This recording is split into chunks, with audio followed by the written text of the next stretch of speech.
Si sientes un murmullo muy cerca de ti, hay un ángel llegando para recibir todas tus oraciones y llevarlas al cielo.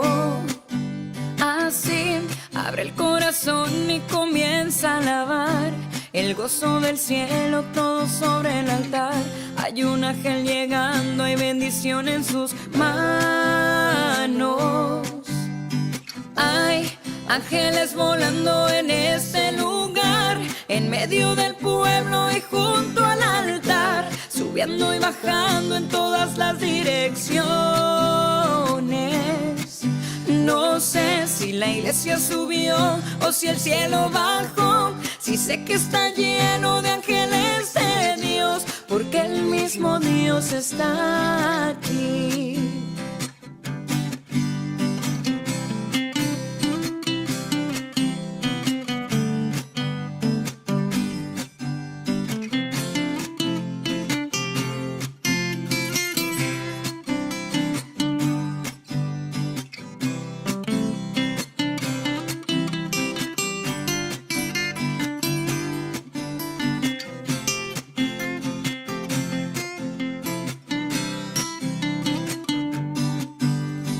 Cuando los ángeles pasan, la iglesia se alegra, ella canta, ella llora, ella ríe y congrega.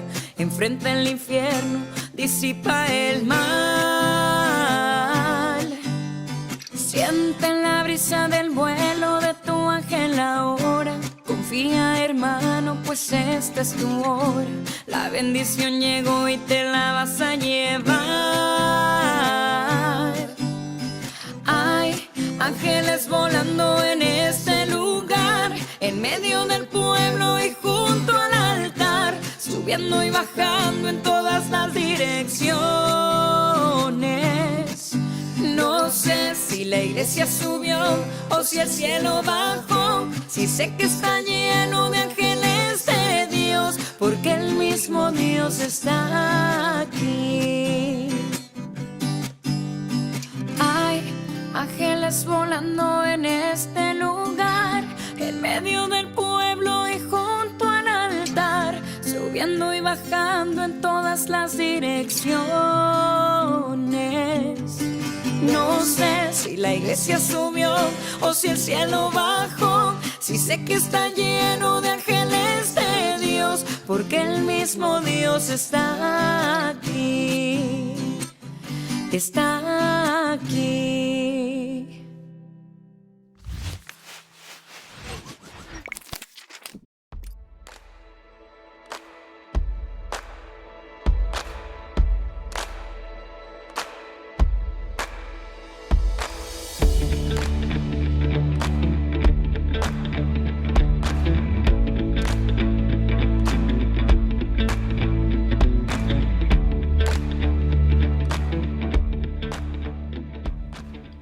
Amigos, un placer encontrarnos de nuevo para compartir con ustedes el estudio de la palabra del Señor, continuando en el libro de Ezequiel, ahora con el capítulo 38 y también el 39, que son un tanto complejos de poder describir bien y entender bien por algunas cosas que vamos a mencionar. Sin embargo, vamos a tratar de dilucidar por lo menos algún par de cosas que creo van a servirnos para pensar en este texto que encontramos y que aparece en el texto 38 como la derrota de Gog y la defensa de Israel, como dice aquí, la profecía contra Gog.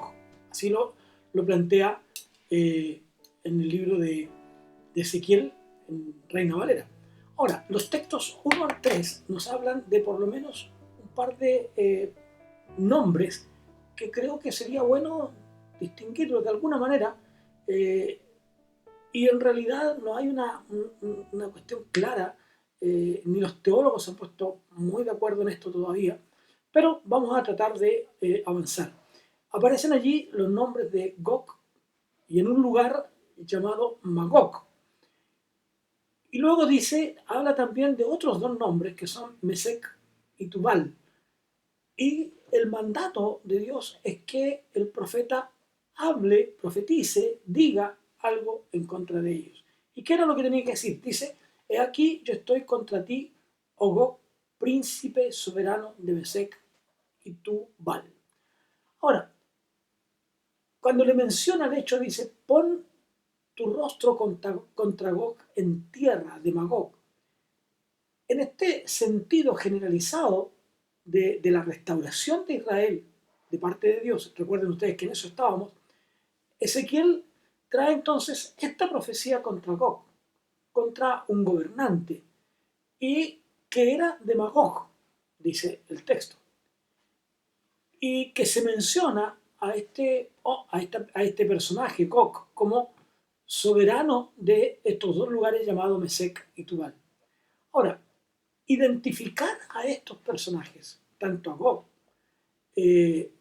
como el lugar, no ha sido fácil. Y estudiantes de la profecía bíblica, desde mucho tiempo antes, le ha resultado no fácil hacerlo.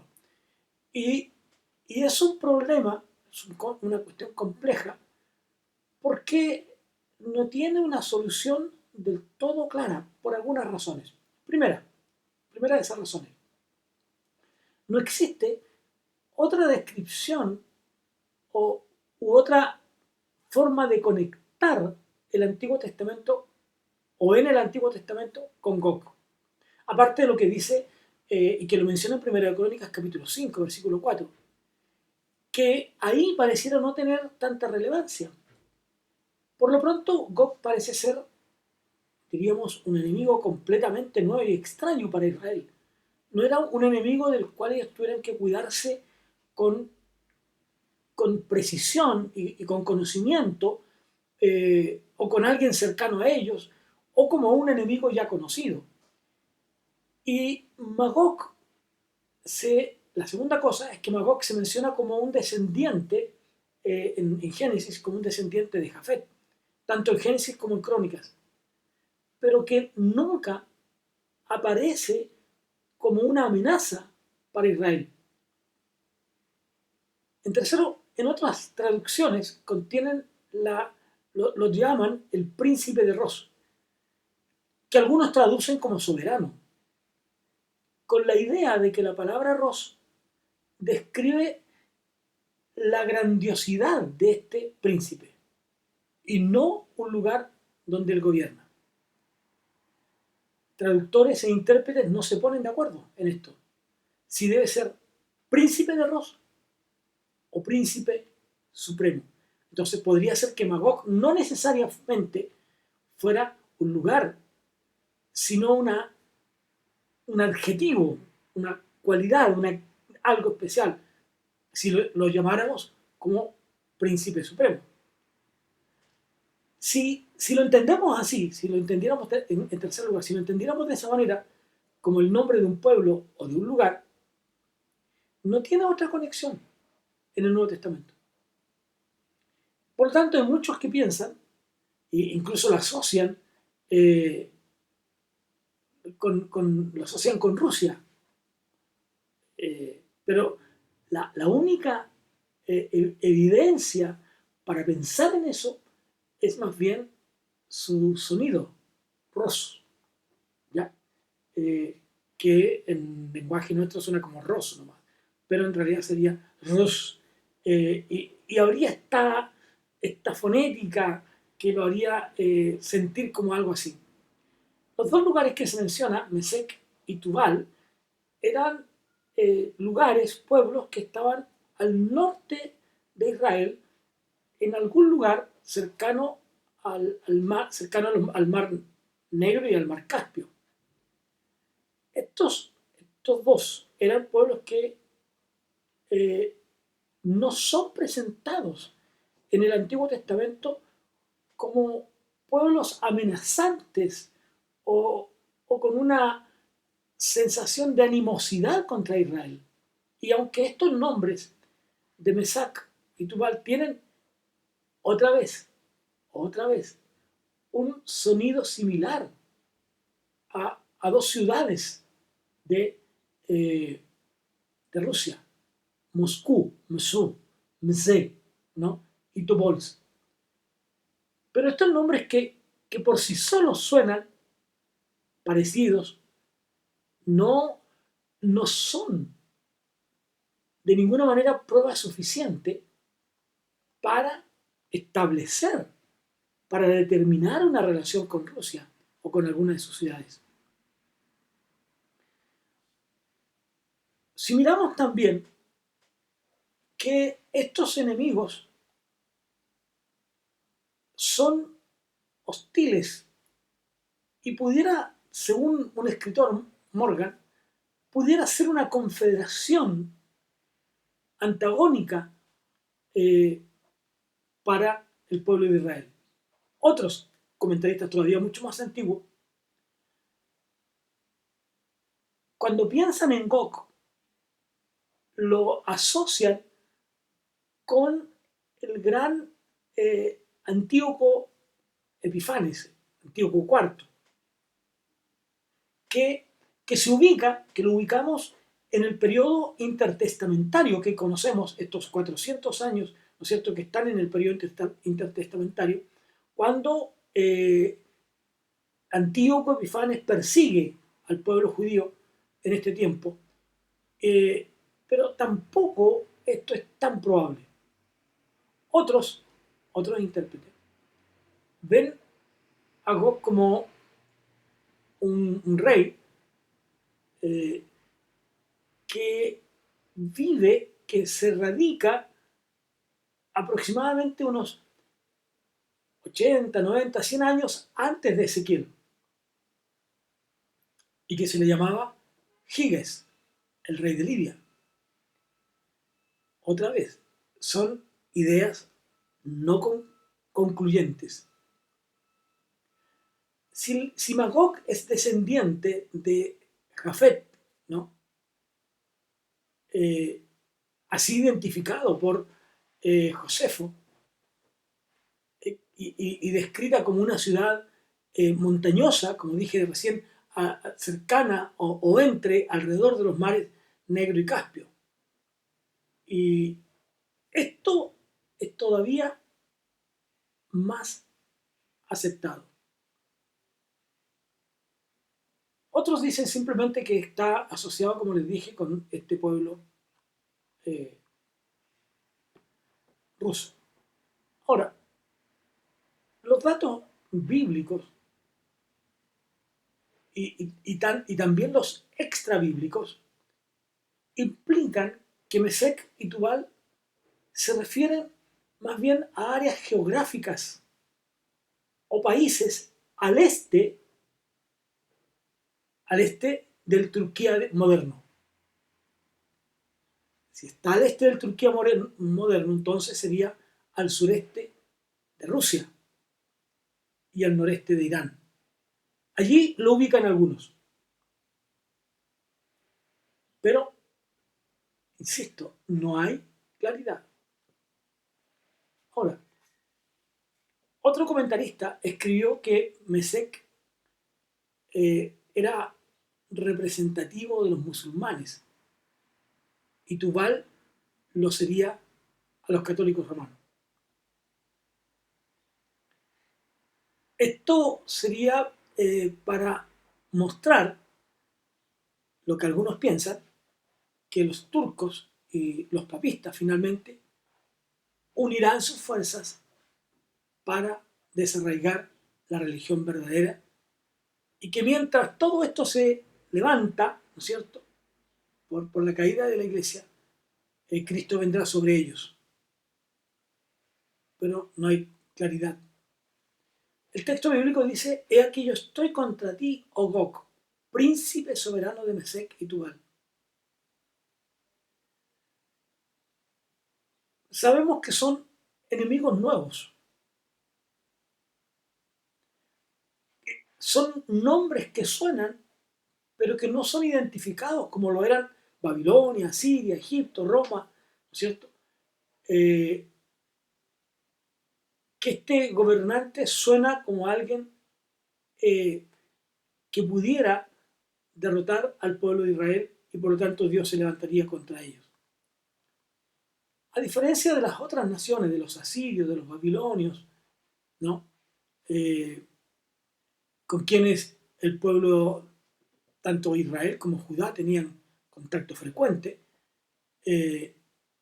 los pueblos más allá de estos, más allá de los babilonios, más allá de los egipcios, más allá de los asirios, estaban envueltos en un gran misterio y que hablaban las personas de que estos eran pueblos más bien salvajes, pueblos con actitudes brutales y que eran simplemente bárbaros. Por lo tanto, esto llega a convertir a este Gog y a sus aliados en estos símbolos perfectos de un enemigo que se levanta contra Dios y su pueblo. Ahora, Dios promete voltarse contra Gog, ¿no?, para atacar a Israel. Dice, y te quebrantaré y pondré garfios en tus quijadas y te sacaré a ti y a todo tu ejército, caballo, jinete. Y sigue mencionando, ¿no? Es decir, Dios promete hacer con Gog y con todo su ejército, traerlos con todo su ejército contra Israel. Ahora, una vez más, encontramos aquí que habría un propósito divino en esto. Y que nos lleva a pensar entonces que si hay gente, si hay intérpretes que ven a este Gog como un líder ruso, ofrecen muchas ideas del por qué Rusia traería invasión al Oriente Medio. Así es que tengamos cuidado cómo interpretamos esto. Y Dios estaba, por supuesto, defendiendo a su pueblo. Y dice el texto, y a todo tu ejército, caballo y jinete de todos, en todo equipados. La descripción que nos hace Ezequiel cuando nos describe a este Gog y a estos lugares, nos habla de un gran ejército y lo describe de la manera que para él tiene sentido, ¿no? Y que están preparados para conquistar. Así que lo ve como una manifestación antagónica hacia Dios y hacia su pueblo. Un pueblo con recursos militares, pero que estas armas de guerra recurrente para ellos son las que se usarán para destruir al pueblo. Y dice el texto, viniendo del extremo del norte, es decir, que Gog tenía también sus propios aliados. Por un lado los persas, al sur dice Cus, y al este Fut, al este de Israel. Todas estas tropas vienen para destruir al pueblo. Las naciones que se combinan, que están en alianza con Gog y Magog, vendrán de todas partes contra Israel. Es decir, un ejército poderoso. Y el mensaje de Dios para Israel es el siguiente: prepárate, apercíbete, ¿no? Estar preparado, apercibirse significa estar vestidos, listos, ¿no? Es como cuando, como cuando los soldados que están en pie de guerra duermen, como hay un dicho por ahí, ¿no es cierto?, con las botas puestas, ¿ya? Es decir, vestidos completos. Deben estar preparados, deben estar listos, porque esto va a ocurrir. Pareciera ser, en los versículos, si uno lee los versículos 4 en adelante, se va a encontrar con interesantes cosas.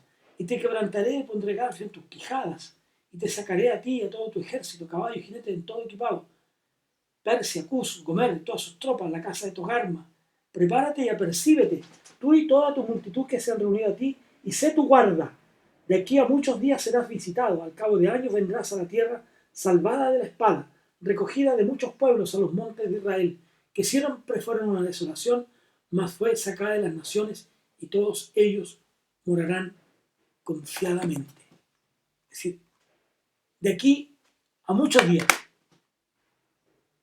Es decir, no es una profecía que se cumple pronto,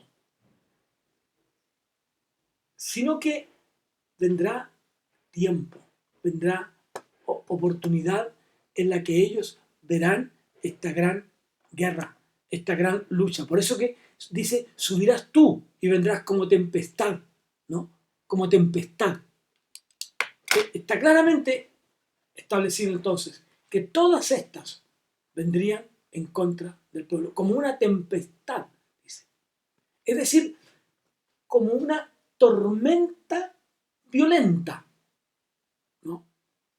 Como la que lamentablemente tuvimos hace algunos días aquí en la ciudad de Santiago, ¿no es cierto? Esta tempestad de viento, que obviamente el viento y la furiosidad del viento traía estos ruidos confusos. Así sería con ellos, ¿no?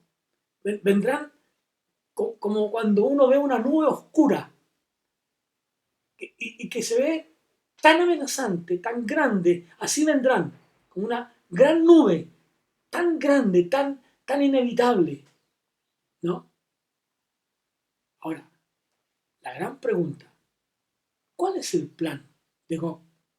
Dice, concebirás mal pensamiento. En alguna medida, hermanos, amigos, Dios permite esto. Es decir, Gog es impulsado por su propio mal pensamiento.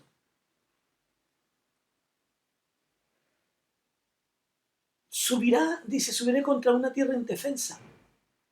El primer pensamiento nefasto que tiene Gog contra Israel fue atacarlos porque los veían indefensos, ¿no? Y el segundo mal pensamiento que tienen es arrebatar despojos y tomar botín, es decir, atacar al pueblo de Israel por un interés económico. Y eso les daría un botín. Entonces, si lo podemos ver de esta manera, Gog tenía calculado que la victoria, que el ataque contra el pueblo de Dios sería muy sencillo, pero a la vez muy rentable. Ahora, tenemos que dejar en claro que no se trata de una invasión a una tierra desolada, sino de la tierra en la que se veía al pueblo de Dios morando en paz. En la parte, dice el texto, central de la tierra. Se emplea aquí una frase interesante para definir el lugar donde estaba el pueblo de Dios. Es como decir el ombligo. Israel estaba en el centro de la tierra. En el centro de la tierra. Y ese centro de la tierra, para ellos, es Jerusalén. Y es interesante eso. En la literatura rabínica declara eso. Así como, dice la literatura rabínica, así como el ombligo está colocado en el centro del cuerpo humano, así es la tierra de Israel, el ombligo del mundo, situada en el centro del mundo. Y Jerusalén es el centro de la tierra de Israel. Y el santuario en medio de Jerusalén. Y el lugar santo en medio del santuario. Y el arca en medio del lugar santo. Y la piedra del cimiento delante del lugar santo. Porque desde ella fue fundado el mundo. En esta literatura rabínica, ¿no? Entonces cuando habla aquí del centro de la tierra, ¿no? Cuando los textos nos están hablando en la parte central de la tierra, estaría usando esta misma literatura rabínica, estaría hablando de Jerusalén. Ahora, los pueblos que eran nómades y comerciantes vieron en esta intención de Gog un interés, porque si Gog lograba su propósito, tenía para ellos un beneficio. Por un lado, un beneficio de la conquista, pero también un beneficio del saqueo, ¿no? Del saqueo. Así es que, si miramos esto, es realmente interesante. Por tanto, dice Dios a Ezequiel, profetiza, hijo de hombre, y di a Gog, así ha dicho Jehová el Señor, en aquel tiempo, cuando mi pueblo Israel habite con seguridad, ¿no lo sabrás tú? Vendrás de tu lugar, de las regiones del norte, tú y muchos pueblos contigo, todos ellos a caballo. Gran multitud y poderoso ejército subirás contra mi pueblo Israel, como nublado para cubrir la tierra, será el cabo de los días. Y te traeré sobre mi tierra, para que las naciones me conozcan, cuando sea santificado en ti, oh Gog, delante de tus ojos. Así ha dicho Jehová el Señor, ¿no eres tú aquel de quien hablé yo en tiempos pasados por mis siervos los profetas de Israel, los cuales profetizaron en aquellos tiempos que yo te había de traer sobre ellos? Vendrás en el tiempo señalado, no en cualquier momento. Hermanos, ¿quién define los tiempos? Es Dios. ¿Quién define los tiempos? El Dios, no el ser humano. Sin embargo, estos capítulos 38 y 39, que algunos consideran más bien como una profecía con carácter de parábola, que dan a entender que finalmente lo que Dios hará, como siempre, es proteger a su pueblo. Así que unos y otros, los textos de este capítulo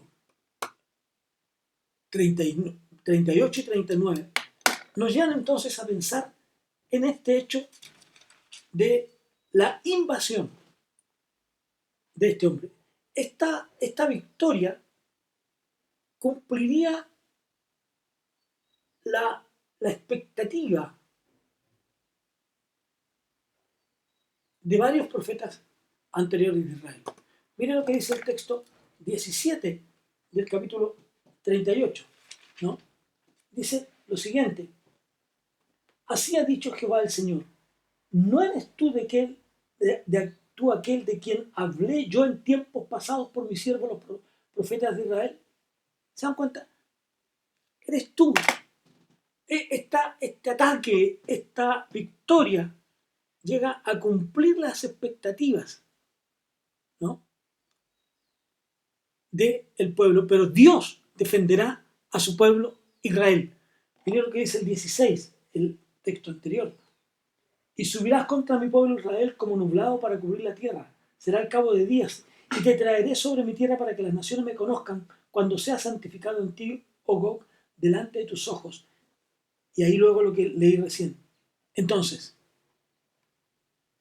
esta idea de esta conquista, de esta batalla, que puede ocurrir en momentos en que el ser humano no lo espera y que algunos lo asocian con la guerra final, ¿no?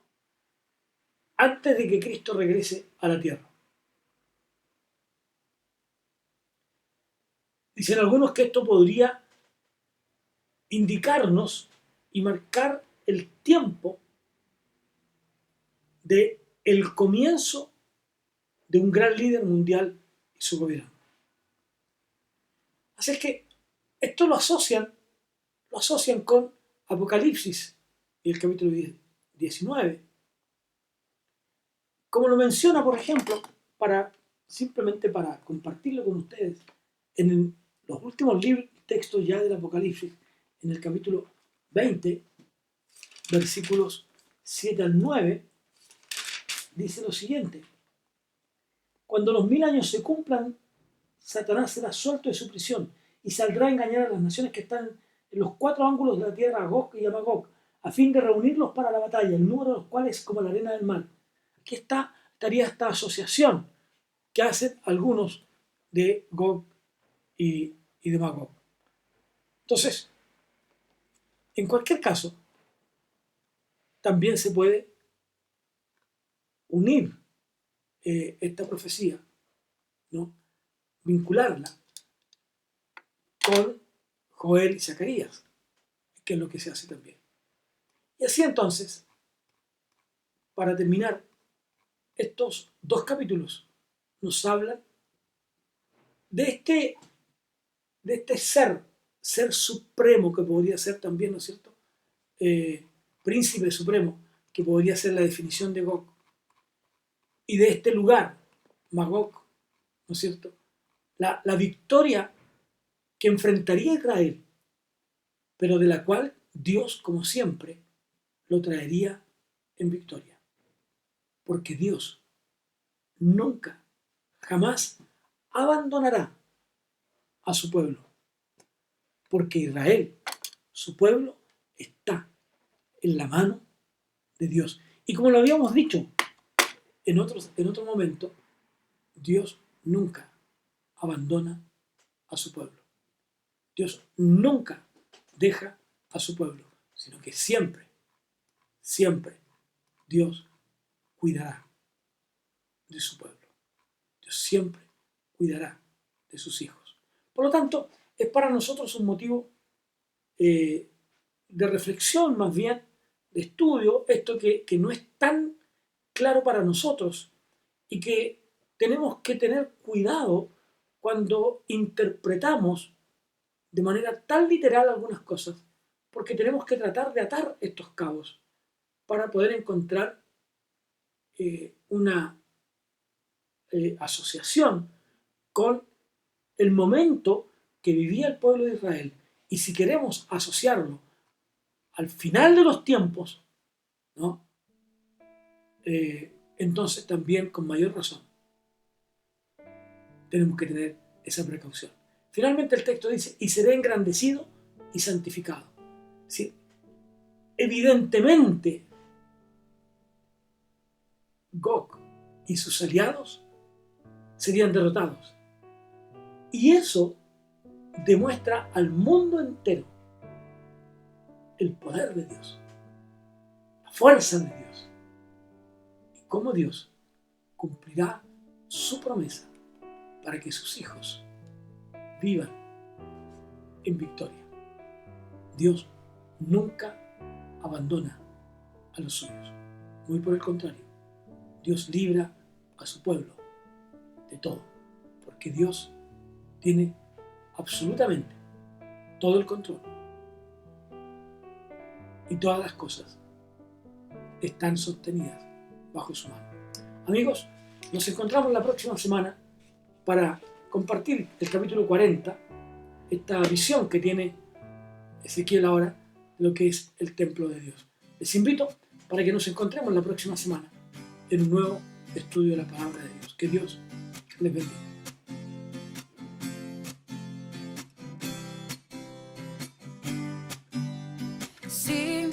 Sientes un murmullo muy cerca de ti. Hay un ángel llegando para recibir todas tus oraciones y llevarlas al cielo. Así, abre el corazón y comienza a alabar el gozo del cielo, todo sobre el altar. Hay un ángel llegando, hay bendición en sus manos. Hay ángeles volando en este lugar, en medio del pueblo y junto al altar, subiendo y bajando en todas las direcciones. No sé si la iglesia subió o si el cielo bajó, si sé que está lleno de ángeles de Dios, porque el mismo Dios está aquí.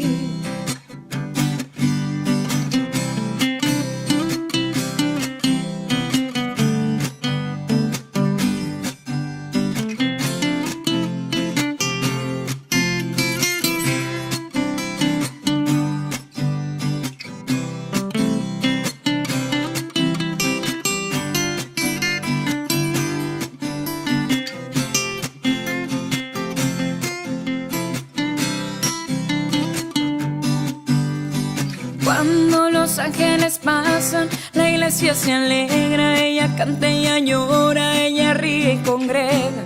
Enfrenta el infierno, disipa el mal. Siente la brisa del vuelo de tu ángel ahora. Confía, hermano, pues esta es tu hora. La bendición llegó y te la vas a llevar. Hay ángeles volando en este lugar, en medio del pueblo y junto al altar, subiendo y bajando en todas las direcciones.